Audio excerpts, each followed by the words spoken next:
Imagine walking into a city that has no streets, only water, and knowing that every single person around you is wearing a mask, and none of them are who they say they are. That is Venice in the 1700s, and what you are about to see is a version of it that has never existed on screen before, because we have taken the paintings that Venetian artists actually made while standing on these exact canals, and used modern AI to rebuild them into something that looks almost like a photograph, so you can finally see, in a way no camera in the 1700s ever could, what this city really looked like in its final glittering century before it vanished forever. By the 1700s, Venice was not the power it used to be. Centuries earlier, this tiny cluster of islands had somehow become one of the richest and most feared trading empires on Earth, controlling routes across the entire Mediterranean, richer than kingdoms 10 times its size. But by the time we arrive in this century, that empire has quietly slipped away. And yet, somehow, Venice did not fade quietly. Instead, it turned itself into something else entirely. The pleasure capital of Europe, a floating stage for gambling, disguise, music, and scandal, where nobles from Paris, London, and Vienna would travel for months just to lose themselves for a few weeks, in a city that felt like it belonged to a dream rather than the real world. Around 140,000 people lived here, packed into 6 districts, connected by an almost unbelievable web of over 400 bridges crossing more than 150 canals. There were no carriages, no horses clattering over cobblestones, because there was nowhere for wheels to go. Every single errand, every delivery, every romance, every funeral moved by boat. And that is the first thing that made Venice feel like nowhere else on the planet. An entire society had organized itself completely around water. Let's start where every visitor to Venice started then, and still starts now. The Grand Canal. Picture a waterway that curves through the heart of the city in a long reverse S shape, stretching nearly 4 kilometers, lined on both sides by the private palaces of families who had made their fortunes centuries earlier trading silk, spices, and glass.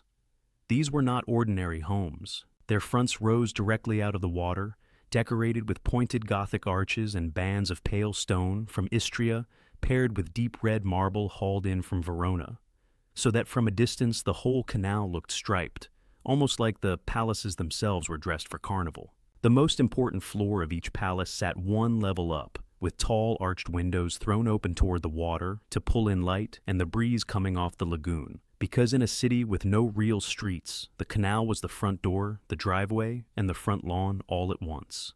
And the canal was loud. It was busy. Historians estimate that in the 1700s, more than 10,000 gondolas moved through Venice's waters, compared to a tiny fraction of that number today.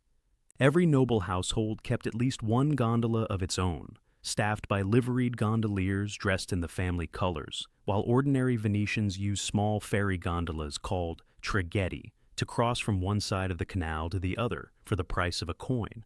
It must have looked from any upper window like the water itself was alive, a constant crossing and recrossing of black holes slipping between palaces.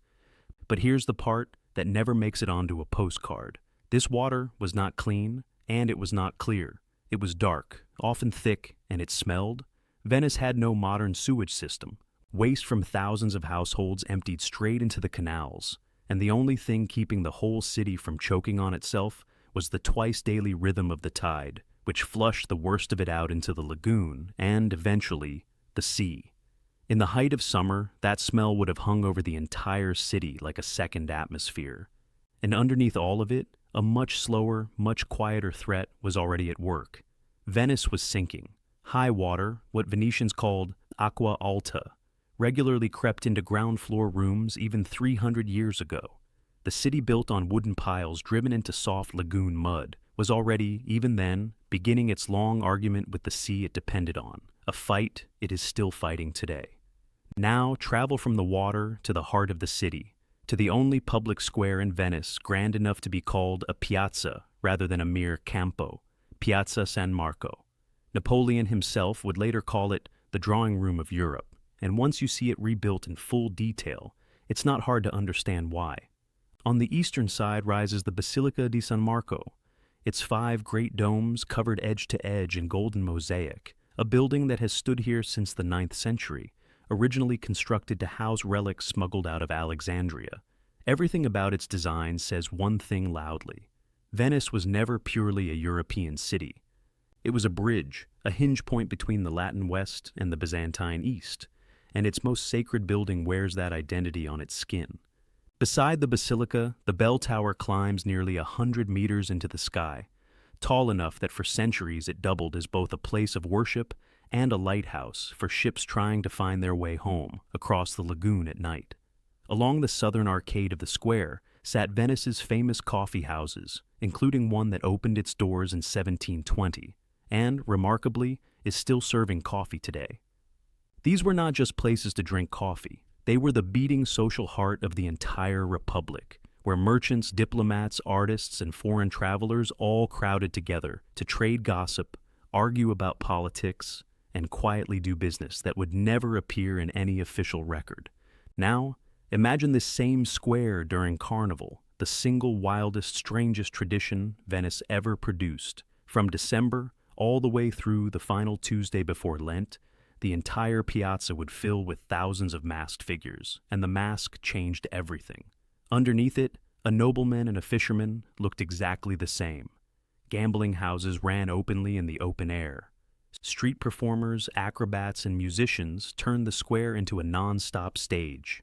For a few weeks each year, the rigid hierarchy that ruled the rest of Venetian life simply dissolved, and everyone, at least in appearance, became equal. And yet, if you looked past the costumes, you could see the truth Venice was trying very hard to hide. This non-stop celebration was also a symptom. The Republic's merchant fleet, once the terror of the Mediterranean, had shrunk to a shadow of itself. The great arsenal, the shipyard that had once built and armed an entire navy in a matter of days, now sat mostly quiet, its workers idle, its docks half empty, while the rest of Europe was racing ahead, building new trade networks, new sciences, new armies.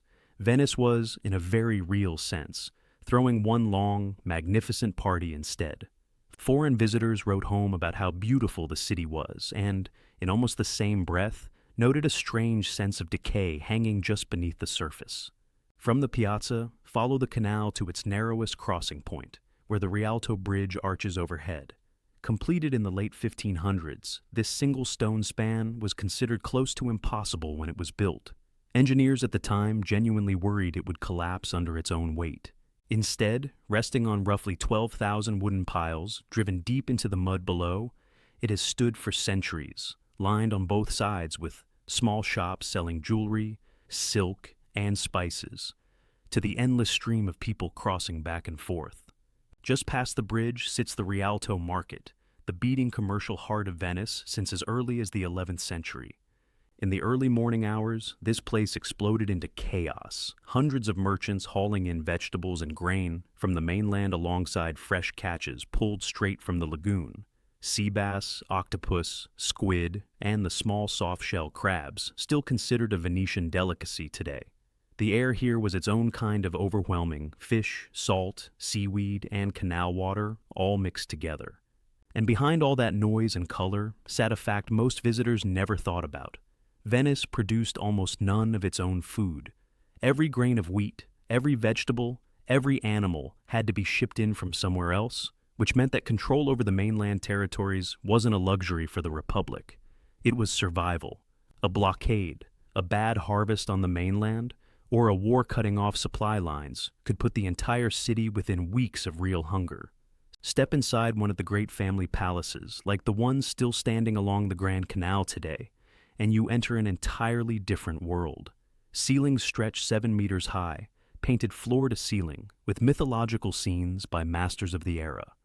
Enormous glass chandeliers, blown on the nearby island of Murano, threw candlelight in every direction across walls hung with imported silk damask and floors polished to a mirror shine. In the evenings, these rooms filled with what Venetians called conversazioni, elegant gatherings where nobles, artists, musicians, and foreign guests debated philosophy, listened to new compositions, and generally performed the kind of effortless sophistication the whole city had built its reputation on. But behind the velvet and gold, many of these families were quietly falling apart.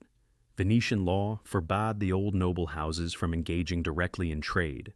the very activity that had built their fortunes in the first place, which meant that as old money ran out, there was no easy way to replace it. Palace after palace became mortgaged. Families kept up appearances in public while secretly selling off furniture, artwork, even fixtures from their own walls just to survive. Carnival, in a strange way, captured this contradiction perfectly. An entire city dressed in its finest clothing, dancing and gambling through the night, even as the foundations underneath it were quietly crumbling. All of it ended finally on the 12th of May, 1797, and it ended without a single shot being fired. Napoleon's ultimatum arrived, and the Great Council of Venice, the body that had governed this city for over 1,000 years, voted simply to accept it. The reigning doge stepped down, the republic dissolved. A state that had ruled itself continuously since the year 697 quietly agreed to stop existing. Venice had nothing left to fight back with. The mainland was already occupied by French troops. The Adriatic was controlled by French ships. The treasury was empty, and the arsenal that once built warships in days now had little left to build with. The last doge is said to have removed his ceremonial cap, remarked quietly that it was no longer of any use, walked home, and died within the year, reportedly heartbroken over what had happened to his city. What followed was not gentle. French soldiers moved through churches and palaces, packing up artwork to be shipped back to Paris, including the famous bronze horses taken from the front of the Basilica, which would not return to Venice until after Napoleon's final defeat, almost 2 decades later. The Republic's ceremonial state barge was broken apart for its timber. The Golden Book, the register that had recorded every noble Venetian family for centuries, was burned. Within a few decades, the population fell from around 140,000 people to under 100,000. Grand palaces that had once housed merchant princes were carved up into crowded tenements. The great workshops that had made Venice famous for glass, textiles, and shipbuilding fell silent one by one. The Venice of the 1700s that we've just walked through was already a city living in the long shadow of its own history, a republic coasting on centuries of accumulated glory rather than building new power. But it was still independent, it still produced art, still crowned its own leaders, still held ceremonies that connected it directly back 1,000 years. After 1797, all of that stopped, and Venice became something new, a beautiful, sinking museum, treasured today for exactly the past it could no longer outrun.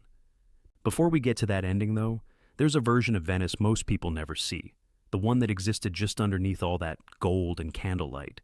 And it's worth walking through slowly, because it tells you almost everything about how this republic actually worked. Start with the government itself, because Venice was never ruled by a king. It called itself a republic, and in its own strange way, it truly was one, just not the kind we'd recognize today.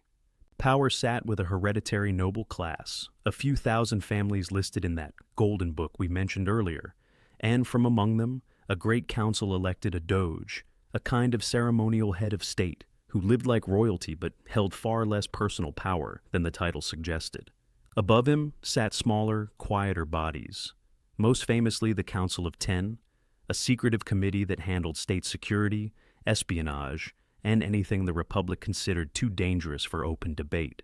Venetians grew up understanding that informants could be anywhere, that a careless comment in the wrong company could reach the wrong ears, and that behind the masks and music, this was still a surveillance state, one of the most efficient in Europe. Anonymous accusation boxes, carved into stone and shaped like lions' mouths, were built directly into public walls so that any citizen could slip in a written denunciation against a neighbor, a rival, even a relative, and the 10 would quietly investigate. That tension between glittering public performance and hidden state control shaped almost everything about daily life here. Take the mask itself, the bauda, the plain white version worn constantly by both men and women for months out of the year, not only during Carnival. Venetian law actually permitted people to wear it during large stretches of the calendar, for gambling, for attending the theater, for visiting places where rank was better left unspoken. It let a senator sit beside a fisherman at a card table without either of them losing face. It let women move through the city with a kind of anonymity they had nowhere else in Europe. And it let the whole republic maintain a strange, unspoken agreement. As long as the mask stayed on, whatever happened underneath it stayed unofficial. Gambling, in particular, ran through Venetian life like a second economy. The city was home to what many historians consider the first true public casino in Europe, opened inside a wing of a noble palace near San Marco, where masked players from every rank of society sat at the same tables, risking staggering sums on cards and dice late into the night. Fortunes were won in a single evening, and entire family inheritances vanished just as fast. Late in the century, the Republic even tried shutting the whole place down, worried about exactly what foreign visitors were already whispering, that Venice had become a city more interested in the turn of a card than in the health of its own government.